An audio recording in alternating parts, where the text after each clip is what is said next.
Would you put your hands together today and welcome to this platform my friend and your new friend, Ronnie Doss. Ronnie Doss. Ronnie Doss. Thanks, bud.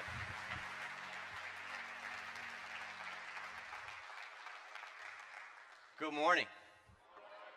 Some of you are like, do we sit down? Should we sit down or not?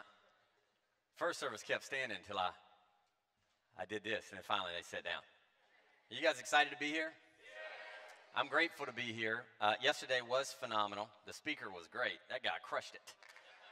I am very grateful. I love being able to be in the house. So before we start, I'm going to pray very quickly. I'm going to pray for me, pray for us, right? How many of you think prayer matters? It's important, right? Getting yourself in the right spot. So I'm going to pray very quickly, and then we're going to jump into the message. Father, thank you for today. Thank you for this opportunity.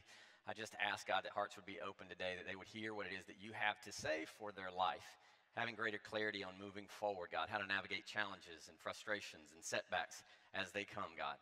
We thank you for everything that you've done in our life, God, for what you're doing today, and for most importantly, what you're going to do in our lives, because we know it's going to be good. We love you. We honor you.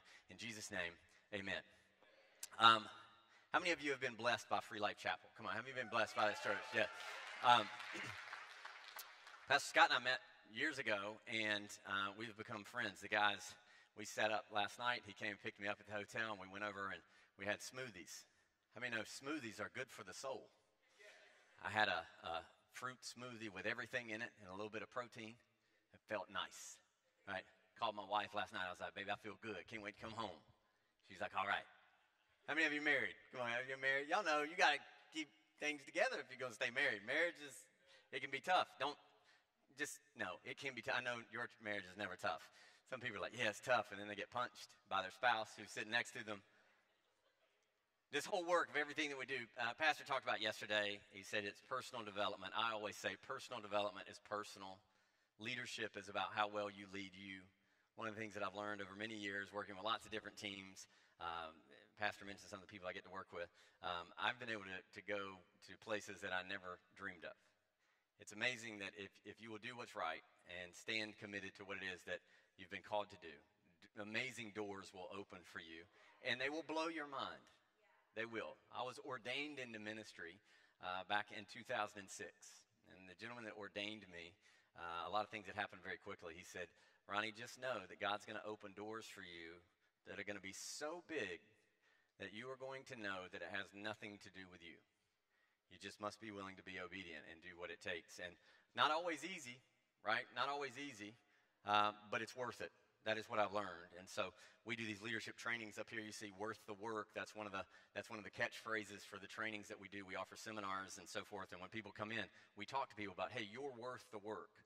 Some people don't work on everybody else, but I think we've got to work on ourselves. If we want to be a leader, we got to work on ourselves. We got to get this right? Like it's easy to point the finger and say, this is what the problem is. It's them. But I have learned in my life, guys, that I am the problem in my life. But I am also the solution. That's the good news. Wouldn't it be something to say, hey, I'm the problem in my marriage. If my marriage is not working well, I'm the problem. But also, I'm the solution. So that gives me the power to create. And so for me, leadership, personal development, taking our own selves on, that's what being a person of faith is all about. I meet people a lot of times that talk about their faith, but if you were to watch them and look at their day-to-day life and their routines, you couldn't really tell what it is that they believe. And so I believe that we are called to a dark world. I think there's broken things around us. I think there's a lot of fear around us. I don't care what age you are, whether you're in school, out of school, college. I get to talk to a lot of people. It doesn't matter. There's a lot of darkness around all of us. But one of the things that I've learned about darkness is if you want to run the darkness out, you got to be the light, right? But here's what I've learned. If you turn the light off, the darkness runs back in very, very quickly, right? And so I have learned for me that when Jesus said, hey, you're the light of the world, right? Go out and be a light in the dark world. Go out and shine bright. And so today what we're going to talk about is being able to push through and do what it takes to get to that next level and where God has called us to. How many of you, by show of hands, would say in your life you feel like there's another level for you? Raise your hand really high. Come on. Yeah, so you don't have to clap. I say raise your hand. Don't clap. Please, sir. Follow instructions. Guys like, no, I'm going to do what I want to do. Very cool. But there's another level. I believe there's always another level for us, right? And it's the old saying, I heard John Maxwell say it one time. He said, if you think you've ever arrived, you can go ahead and unpack your bags because you're going to be stuck where you are for a very long time. And so I don't think I've arrived. I have a lot of great insight that was taught to me by some great mentors and people that I look up to. I worked for a mentor for many years. He passed away. He taught me a lot of great things. But, I think there's another level for all of us, and we need people to help us to find the path and to stay on it. And so Free Life Chapel, Pastor Scott and Cindy, the rest of the people here are amazing. And so today I want to talk to you about a message that I shared about 3 years ago. I went to Louisville, Kentucky, and I shared a message called Dust. And I thought it was appropriate to share this message today, but and you'll understand why in just a few minutes. But as I shared the message, there was a lady in the audience. Her name is Amanda, and her husband was there with her, as I find out. His name was Matthew. And at the end of the service, after I shared this Dust message, Matthew came to my resource table. People were lined up to get some of our resources that we have, and we have some out here today, but they're all lined up. And Matthew comes up, and he gives my wife $500. And he said, I just want to meet your husband. I just want to talk to him. Today was phenomenal. And what I found out later was that Matthew didn't want to come to church. Matthew's a business owner, high-level producer, pushed it pretty hard, and he had employees and a team, very aggressive in the marketplace, and he had kind of gotten burned out a little bit with church.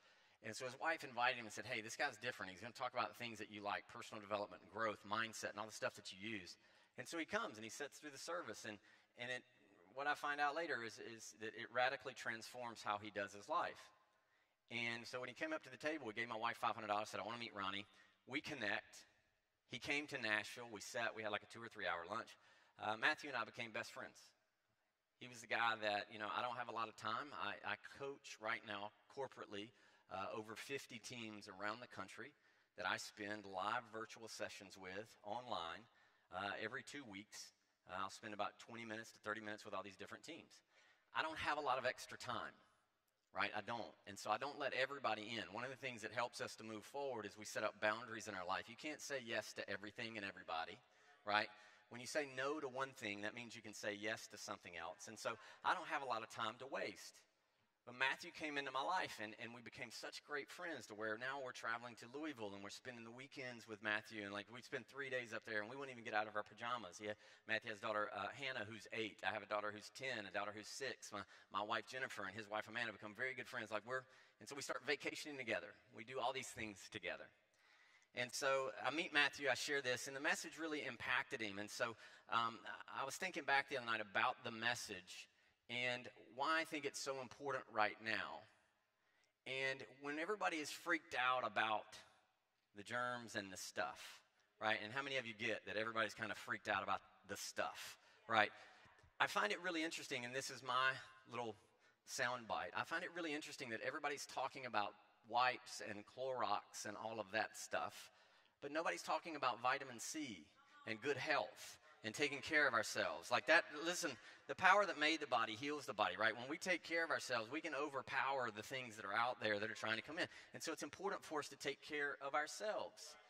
And so there's this scripture that Jesus was talking about, and in this message, what I was talking about, is where Jesus said, if you go into a city or a town and they don't receive you or what you're teaching, if your peace, they don't offer peace to you, and you can't put peace on that, if they're resistant to what you're about, Jesus said, shake the dust, what?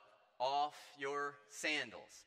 Shake the dust off your sandals. And so I think this is a really powerful analogy, especially for now, because I think what Jesus was saying was, hey, if you don't take care of some of the things that you have picked up, then not only are you going to carry those things and it's going to weigh you down, but you want to knock the dust off your sandals for the people who you haven't even met yet, so you're not carrying that dust and maybe getting it on them, right? You ever been around somebody? My father was a brick mason.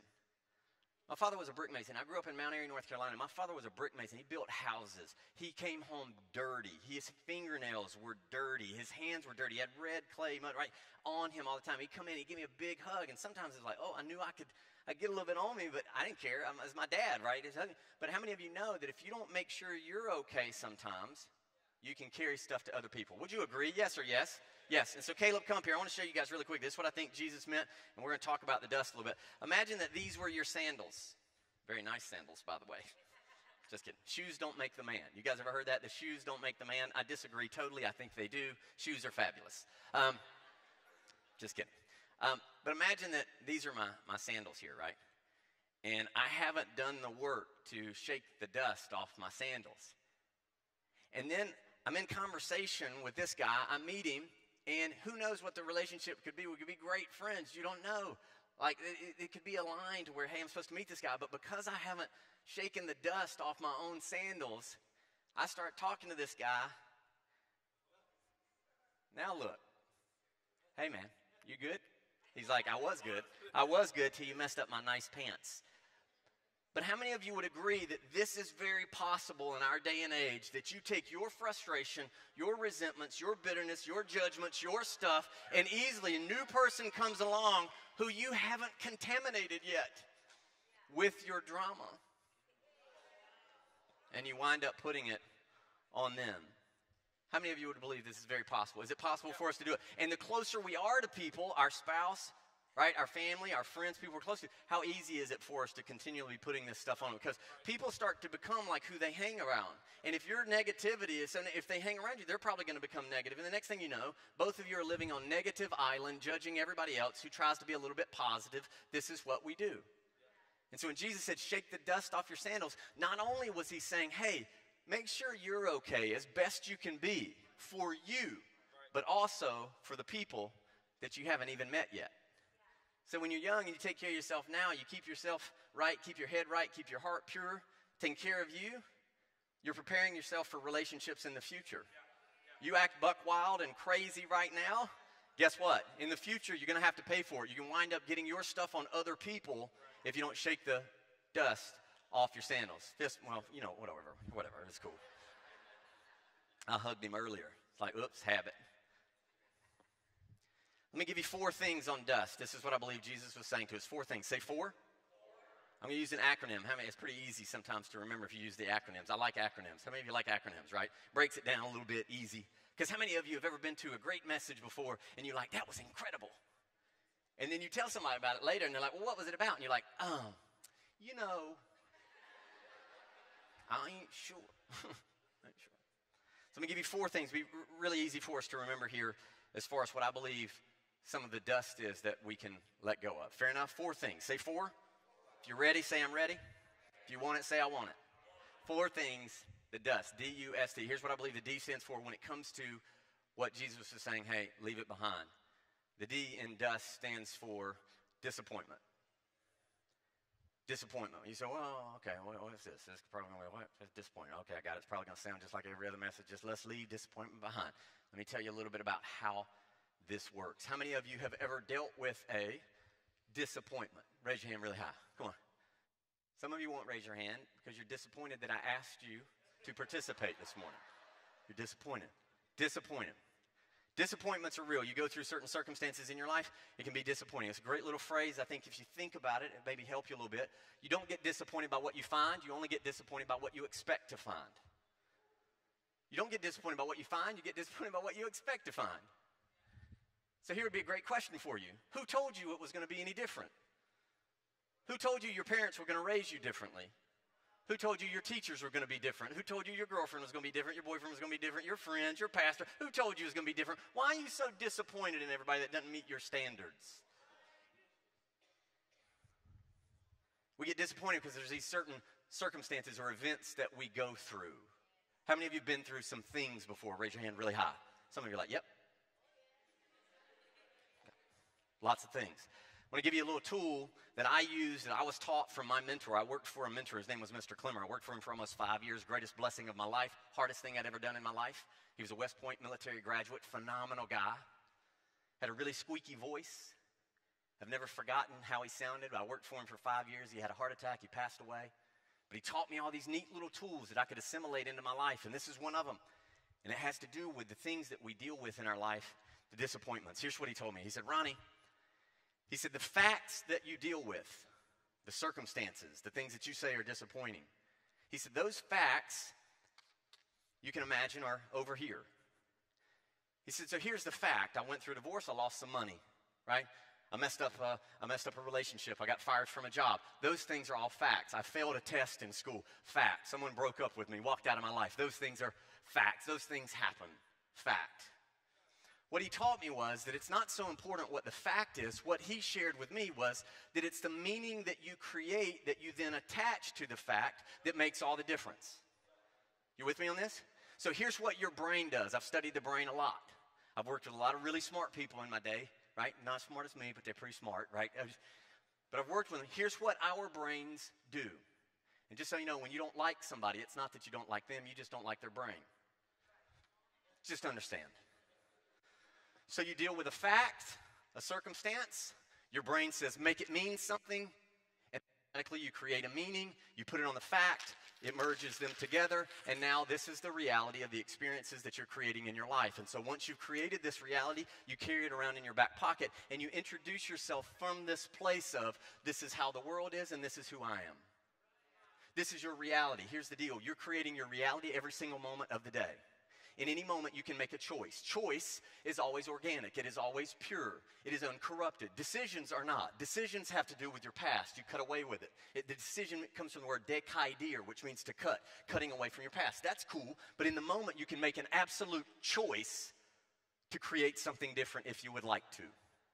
Choice is organic. It is pure. And so when you start to realize that and do this little thing that I would challenge you to do in your life, I promise you, just play this game so you don't waste your time being here today. Anytime you face a fact that you would say you don't really like, you can do this little thing that I like to do in my life, which is tap my forehead and say this little phrase. Fact, meaning. Here's how it goes. Somebody cuts me off in traffic. I go, fact, meaning. Because some people, would you agree, driving down the road, traffic's out there, and just so you know, you are the traffic. Somebody like, wait a minute. But I hate traffic. You are the traffic.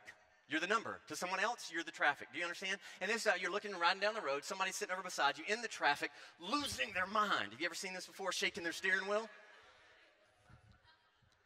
The fact is they're in traffic. The meaning they're creating is what they're creating. You got another person sitting over here, same traffic, hand on the steering wheel going,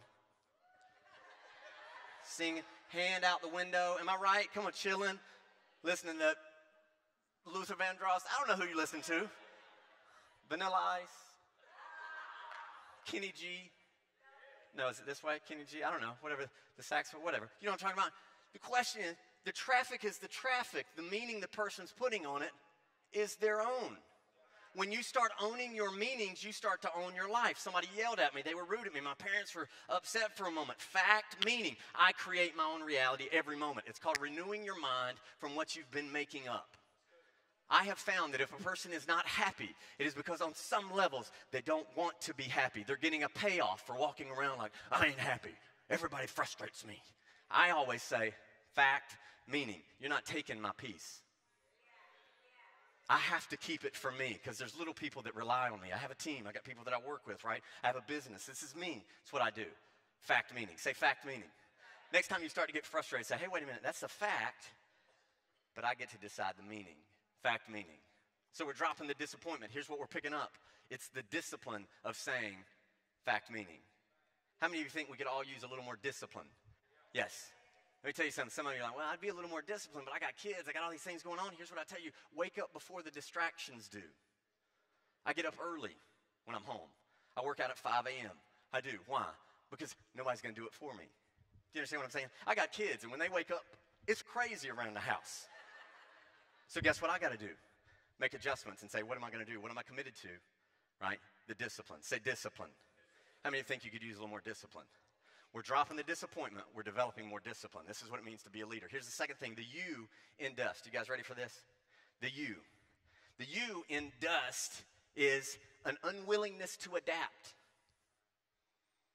Some of us won't adapt. We're just going to keep doing it exactly the way we've always done it because that's what we think, and by gosh, this is how it's going to be.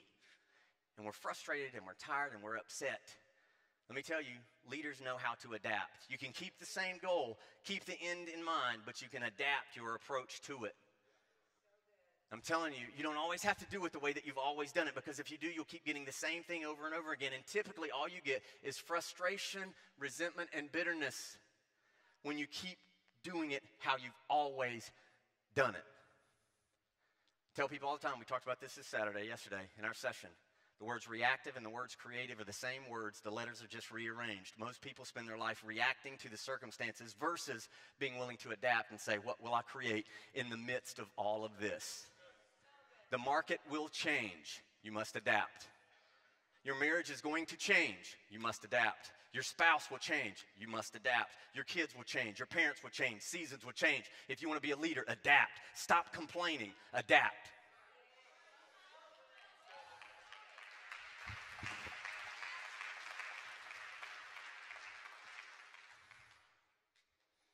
You drop the unwillingness to adapt. You pick up a word that I like to use a lot. And it's a word I would put down in your notes and underline it or bold it, put a star beside it. You drop the unwillingness to adapt, and you pick up a word, the other U that I like to use, and that word is urgency. Say urgency. It means I'm going to get this thing done. I'm not waiting. I'm not going to procrastinate. How many of you procrastinate? Some of you are like,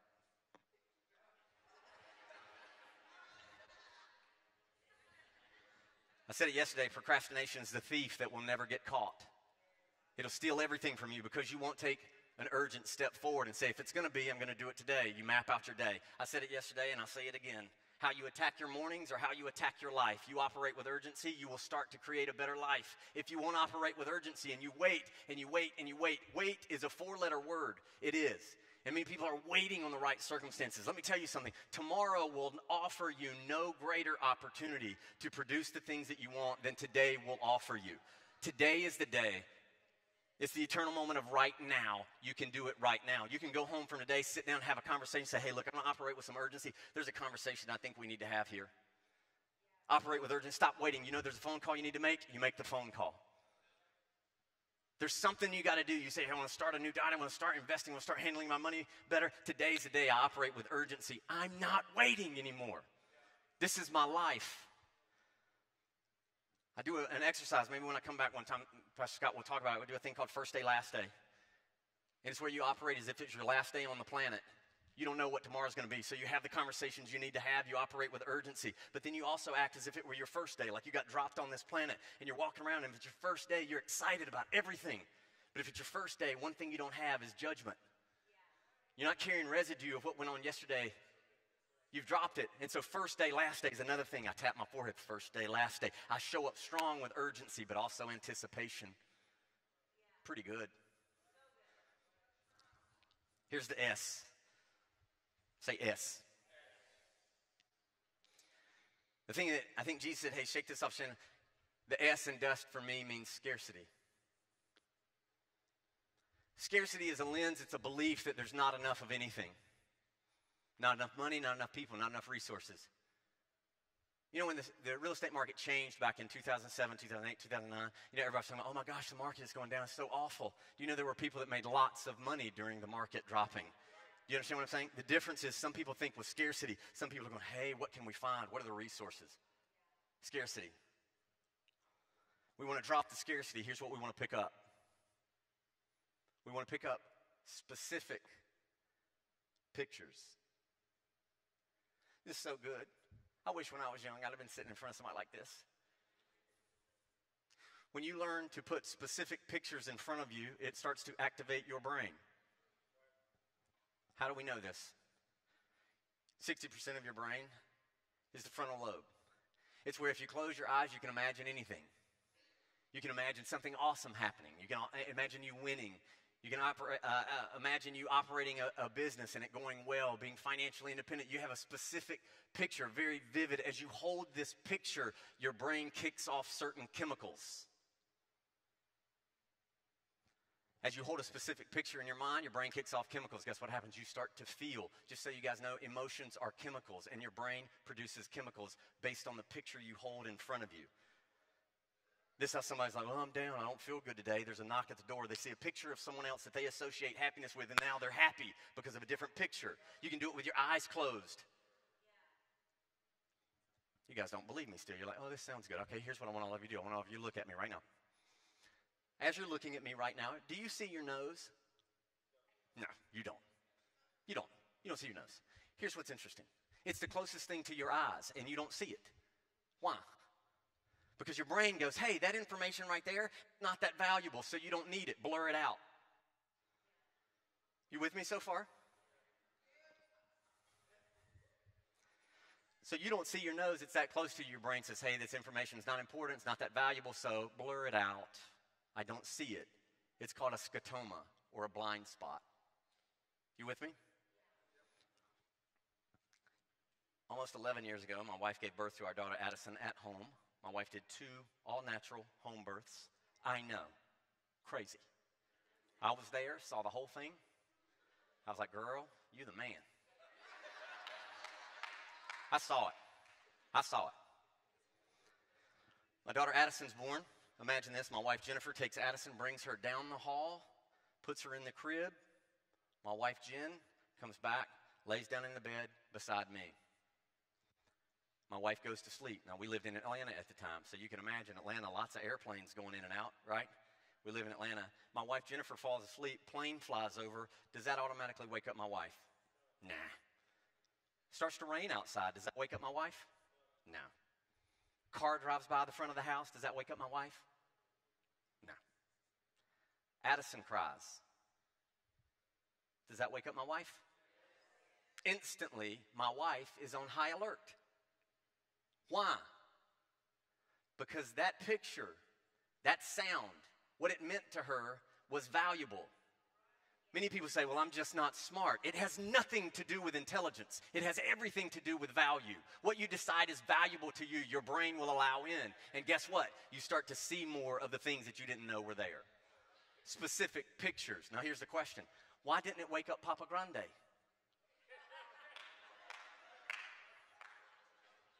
That's Spanish for Big Daddy. Some of you are like, whatever. But why didn't it wake up me? You ready for this? Here's what I want you to get about pictures. The reason it doesn't wake up me is because I have relinquished accountability to my wife. So I can keep sleeping through something because I haven't made myself accountable to it. You see, when you make yourself accountable to your goals, because here's the deal, no accountability means no awareness. You'll create scotomas in your life and not see the resources that are available to you that are all around you. You're operating with scarcity when God's saying, hey, look, use some specific pictures to empower you. Oh, this is so good. Maybe we should do another Saturday session. I'll be here next Saturday. Rubber gloves, wet wipes, and a bag full of awesome. Here's the last thing, and we're done. I'll be done. Shaking the dust off your sandals, I think one of the things that we've got to learn to shake off is simply the tired. I meet people all the time, I'm so tired. And I get it. But if you're always operating from this place of I'm tired, it tells me on some level that you're not taking care of you. I say it like this. I coach a lot of high output people. I've worked with a lot of folks, professional athletes. I've trained leaders at NASA, rocket scientists. I've worked with some smart folks. Let me tell you, if somebody keeps saying, I'm tired, it tells me you're not resting well. I play hard. I rest hard.